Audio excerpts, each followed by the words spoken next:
सभी को ओम नमः शिवाय। जैसे कि आप लोग जानते हैं, हम लोग शिव महापुराण पढ़ रहे हैं। शिव महापुराण में हम लोग अष्टम खंड पढ़ रहे हैं। तो आइए शुरुआत करते हैं। आज हम चांडाली की मुक्ति।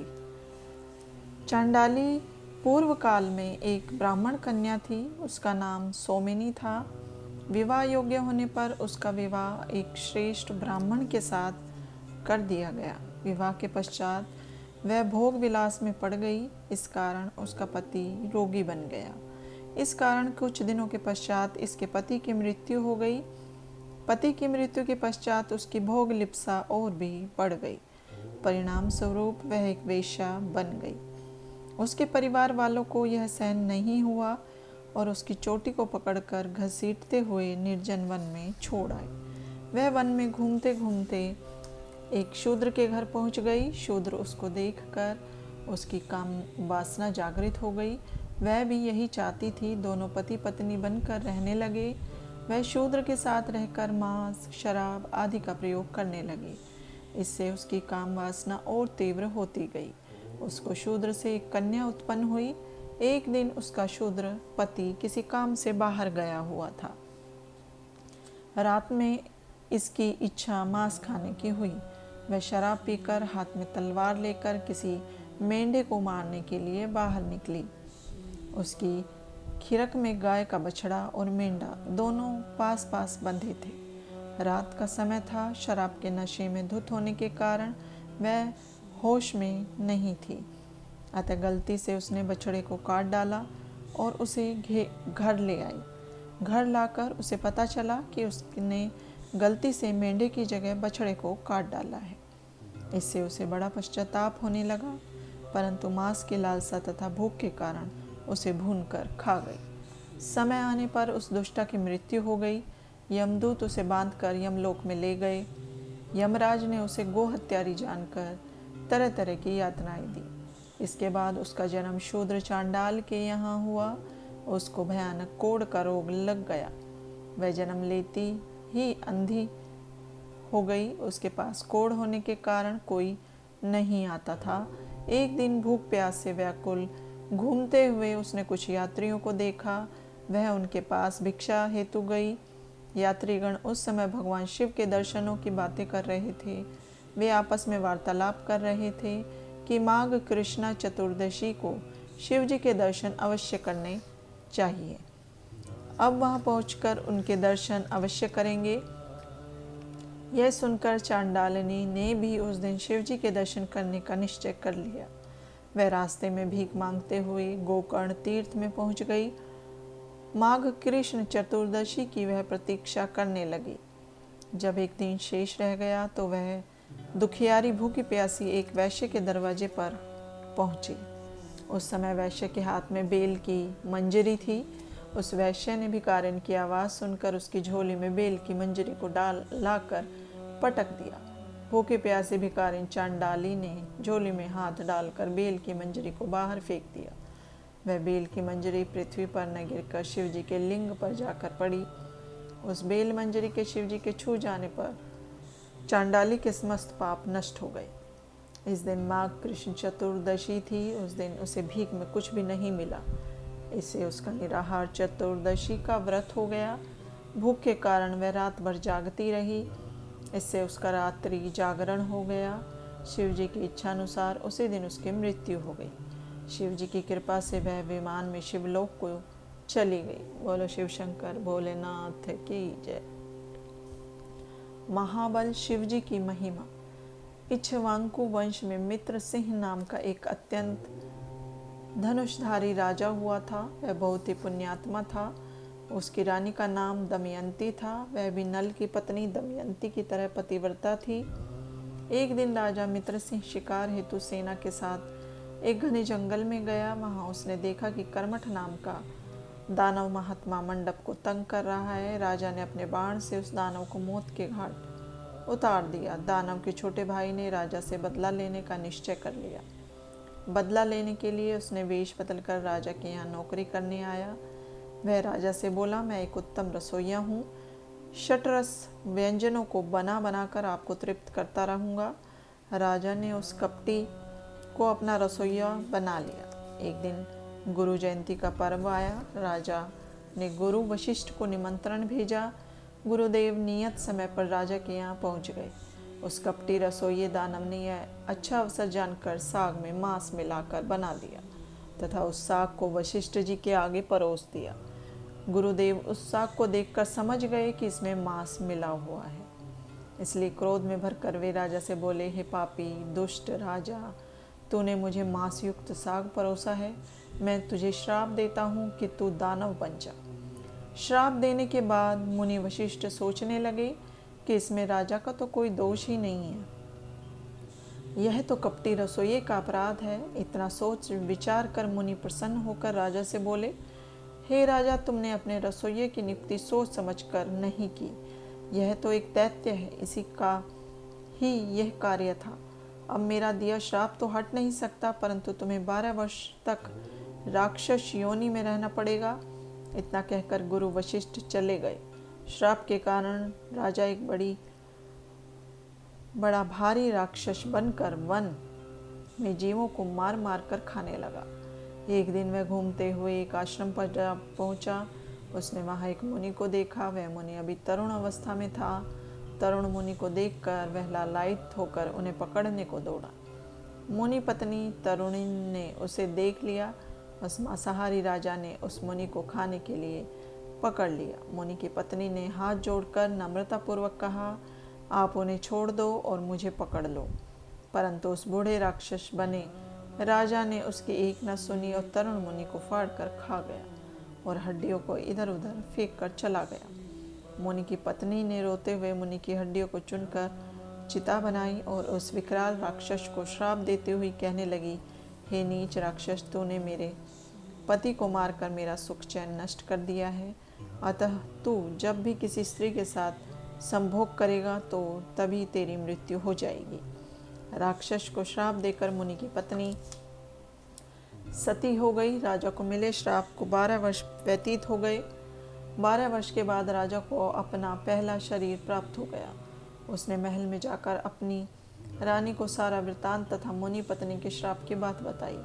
वह श्राप सुनकर रानी रति क्रीड़ा की इच्छा रखते हुए भी पति को अपने पास नहीं आने देती थी। रानी की अभी तक कोई संतान न थी। इस कारण राजा बहुत दुखी रहने लगा। एक दिन राजा वन में चला गया। वहां उसने एक भयानक रूप वाली ब्रह्म हत्या को देखा। उसे देखकर राजा डर गया। उससे बचने के लिए राजा बहुत से तीर्थों पर गया। व्रत और तप किए राजा व्याकुल रहने लगा। तभी उसने एक पवित्र आत्मा ऋषि को देखा। उन ऋषि का नाम गौतम था। राजा ने मुनि के चरणों में नतमस्तक होकर प्रणाम किया और मुनि पत्नी के श्राप की बात उन्हें बताई। राजा ने मुनि से उस श्राप की निवृत्ति का उपाय पूछा। राजा की बात सुनकर गौतम मुनि को उन पर दया आ गई। मुनि राजा से बोले, हे राजन, यहाँ से पश्चिम दिशा में गोकर्ण नामक तीर्थ है। वहाँ पर महाबल नाम का शिव जी का ज्योतिर्लिंग है। उस तीर्थ में स्नान करने और शिव जी की पूजा करने से तुम ब्रह्म हत्या से छूट जाओगे। राजा गौतम ऋषि की बात सुनकर बड़ा प्रसन्न हुआ और गोकर्ण तीर्थ में जाकर उसने स्नान किया तथा शिव जी के ज्योतिर्लिंग की पूजा अर्चना की। इस प्रकार राजा सभी पापों से छूटकर अंत में शिव जी को प्राप्त हुआ। सूत जी बोले, हे ऋषिगण, अब मैं उत्तर दिशा के लिंगों की महिमा का वर्णन करता हूँ। गोकर्ण नाम का एक दूसरा और तीर्थ है। यह तीर्थ बहुत ही पवित्र और रमणीक स्थल है। वहाँ पर एक सुंदर महावन है जिसमें शिव जी का चंद्रभाल नामक ज्योतिर्लिंग स्थापित है। इसे रावण ने स्थापित किया था। इसके अतिरिक्त वहाँ एक मिश्रिक नामक पवित्र तीर्थ है। वहाँ पर महर्षि दधीची द्वारा स्थापित दधीचेश्वर ज्योतिर्लिंग है।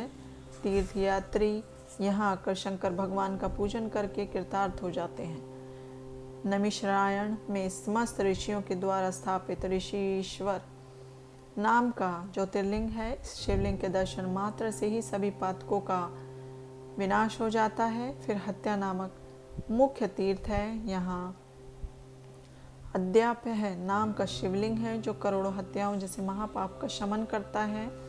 देव प्रयाग में सभी पापों के नाशक ललितेश्वर शिव जी का ज्योतिर्लिंग है। नेपाल में सब तरह के मनोरथों को पूर्ण करने वाला केवल अपने का ही दर्शन देने वाला पशुपतिनाथ नाम का ज्योतिर्लिंग स्थापित है। लिंग रूप का कारण। प्राचीन काल की बात है कि दारुक नामक एक वन था। उस वन के समीप शंकर जी का एक शिवालय था। वहाँ पर तीनों समय एक शिव भक्त ऋषि शिव जी का पूजन किया करते थे और स्त्रोतों द्वारा नित्य पाठ किया करते थे। एक बार जब वह ऋषि शिव जी का स्त्रोतों द्वारा पाठ कर रहे थे, तभी उस दारुक वन में अनेक ऋषि महर्षि हवन करने के लिए संविदा लेने पहुँचे। भगवान शंकर ने अपने भक्तों की परीक्षा लेने के लिए विकराल रूप धारण कर लिया। वे दिगंबर होकर कामी पुरुषों की तरह हाथ में लिंग को पकड़े वहां पहुंचे। जब ऋषि पत्नियों ने उन्हें देखा तो पहले तो वे सब घबरा गई तथा फिर उन सब पर काम का आवेश हो गया। बहुत सी स्त्रियां आपस में ही आलिंगन बंद हो गई। इतने में उन स्त्रियों के पति भी वहां पहुंच गए। उन्होंने उस पुरुष को देखकर सोचने लगे कि यह दिगंबर पुरुष कौन है जो स्त्रियों के आचरणों को दूषित कर रहा है। स्त्रियों पर भी उन्हें क्रोध आया। वे शंकर जी को न पहचान कर क्रोध में भरकर बोले, अरे यह दिगंबर पुरुष कौन है जो हमारी स्त्रियों को खराब कर रहा है। उन ऋषियों ने दिगंबर मनुष्य से पूछा, बता तू कौन है। बार बार पूछने पर भी वह कोई उत्तर नहीं देता। वे लोग बोले, यह वैदिक धर्म को लोप करने वाला कर्म कर रहा है। इस कारण तेरा यह लिंग शीघ्र ही पृथ्वी पर कटकर गिर पड़े। ऋषियों का इतना कहना था कि शंकर जी का लिंग पृथ्वी पर गिर पड़ा। वह लिंग प्रज्वलित अग्नि के समान पृथ्वी पर इधर उधर घूमता हुआ जीवों को दुखी करने लगा। इस पर सभी ऋषि मुनि घबरा गए और ब्रह्मा जी के पास जाकर सब वृतांत बताया। ब्रह्मा जी समझ गए कि ये सभी शंकर जी की माया के वशीभूत हो गए हैं। तब ब्रह्मा जी बोले, हे ऋषियों, तुमने यह अनुचित कार्य कर दिया है। सभी मनुष्यों का धर्म है कि मध्याह्न में आए अतिथि का सत्कार किया जाए। अब जब तक शंकर भगवान का लिंग एक स्थान पर स्थिर नहीं हो जाता, तब तक पृथ्वी पर इसी प्रकार उपद्रव होते रहेंगे। यदि आप लोग संसार का हित चाहते हो तो शंकर भगवान के ज्योतिर्लिंग की स्थिरता के लिए जगदम्बा पार्वती का चिंतन करो, उनकी आराधना तथा स्तुति करो। तुम्हारी स्तुति से पार्वती ही योनि रूप होकर उसमें लिंग स्थिर हो जाए। तब पार्वती जी के प्रसन्न होने पर अष्टबल की रचना कर शास्त्रों की आज्ञा अनुसार उस पर एक घड़ा स्थापित करो। उसमें दुर्वा डालो तथा पवित्र तीर्थ के जल से उससे हमेशा शिव का ध्यान करके विधि सहित उसका पूजन करो। शतरुद्री पाठ करते हुए इसे घड़े के जल से इस लिंग को स्नान कराकर मार्जन आदि करो। इसके बाद योनि रूपा पार्वती जी को बाण रूप से स्थापित कर उसी पर सदाशिव के ज्योतिर्लिंग को स्थापित कर दो। इसके बाद धूप दीप नैवेद्य आदि से षोडशोपचार से उसका पूजन करो। फिर स्तोत्रगान आदि से शंकर जी की स्तुति करो, तब जाकर मंगल होगा। इस तरह ब्रह्मा जी के वचनानुसार ऋषियों ने मातेश्वरी पार्वती जी की विधि विधान से आराधना की। उनकी स्तुति से पार्वती जी योनि रूपा होकर उस पर ज्योतिर्लिंग की स्थापना की। इसके बाद पूजन पाठ किया, तब संसार में मंगल हुआ। वही ज्योतिर्लिंग संसार में हाटकेश्वर नाम से प्रसिद्ध हुआ। उसकी आराधना से सभी लौकिक तथा परलौकिक सुखों की प्राप्ति होती है। बोलो उमापति शंकर भगवान की जय। अंधकारसुर की मुक्ति। प्राचीन काल में अंधकासुर नाम का एक दैत्य हुआ था। वह समुद्र के अंदर किसी जगह रहता था। वह बहुत ही शक्तिशाली और पराक्रमशाली था। उसने उस समय संसार में अपना आतंक फैला रखा था। इस कारण तब सब उससे दुखी थे। देवताओं ने दुखी होकर भगवान शिव जी से अंधकासुर के आतंक के बारे में बताया। भगवान भोले शंकर ने देवताओं को आश्वासन दिया, तुम डरो मत, मैं अवश्य ही आप लोगों को कष्ट पहुंचाने वाले उस दैत्य का वध करके उसके आतंक को समाप्त कर दूंगा। हे देवताओं, तुम सब अपनी सेनाएं लेकर आगे आगे चलो, तुम्हारे पीछे मैं रहूँगा। यह सुनकर सभी देवता अपनी सेनाओं को सजाकर चल पड़े। देवताओं का सेना सहित आगमन सुनकर दैत्य भी अपने निवास स्थान समुद्र से बाहर निकल आया। वह देवताओं के साथ युद्ध करने लगा। युद्ध से पीड़ित होकर वह दैत्य अपने निवास स्थान समुद्र में जा छिपा। यह देखकर भगवान भोले शंकर ने समुद्र के अंदर छिपे दैत्य पर त्रिशूल से वार किया। त्रिशूल के लगते ही दैत्य छटपटाने लगा। अब वह शिवजी से हाथ जोड़कर प्रार्थना करने लगा, हे भगवान, मैंने सुना है कि आपके हाथों मरने वाले को आप शिव रूप बना देते हैं। मैंने अपने अंतिम समय में आपके दर्शन कर लिए हैं। आप मेरा भी उद्धार करने की कृपा करें।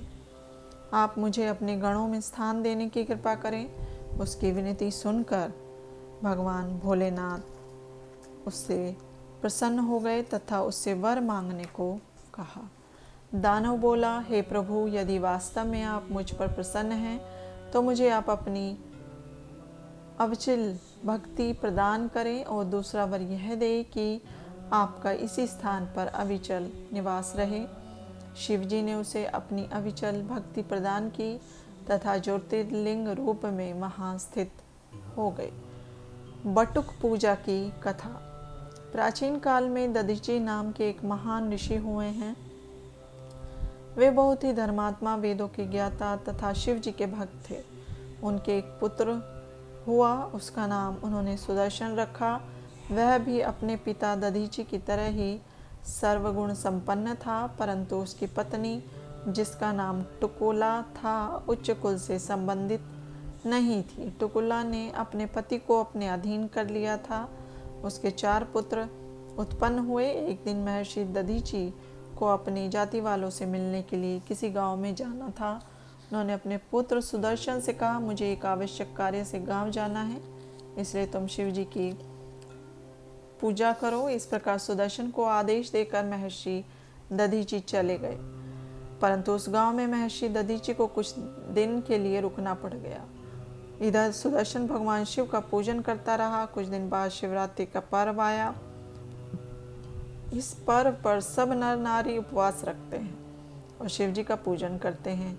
सुदर्शन ने भी शिवरात्रि को भगवान शंकर की पूजा अर्चना की। रात्रि में उसे घर के अंदर जाना पड़ गया तो उसकी पत्नी ने उसे कामासक्त कर लिया। वह पत्नी के साथ काम क्रीड़ा करने लगा और इसके बाद बिना शुद्धि के ही पुनः शिव पूजन में तल्लीन हो गया।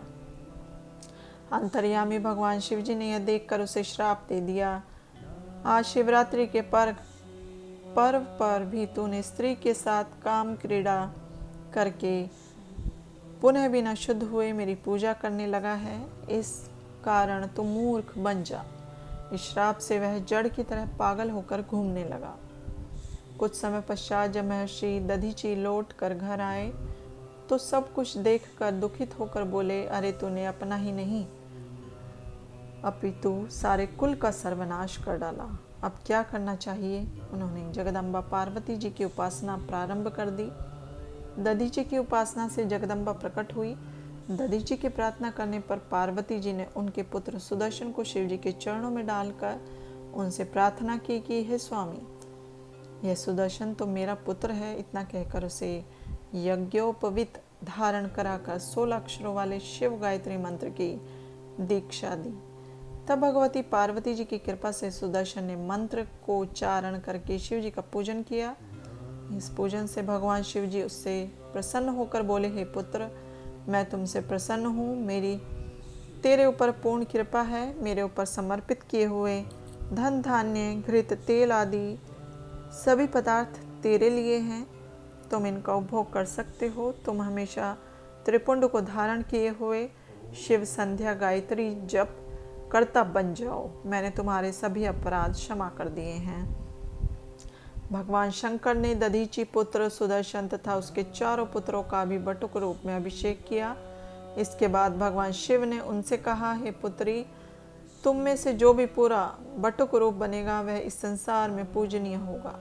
तुम्हारा जो भी पूजन करेगा मैं उसका इतना सम्मान करूंगा कि उसके द्वारा तुम्हारे पूजन को अपना पूजन समझूंगा। इस प्रकार सुदर्शन शिव जी से अभिषेक प्राप्त करके संसार में बटुक नाम से प्रसिद्ध हो गया। इस कारण शुभ और अशुभ दोनों कार्यों में बटुक पूजा करनी चाहिए। बोलो शंकर भगवान की जय।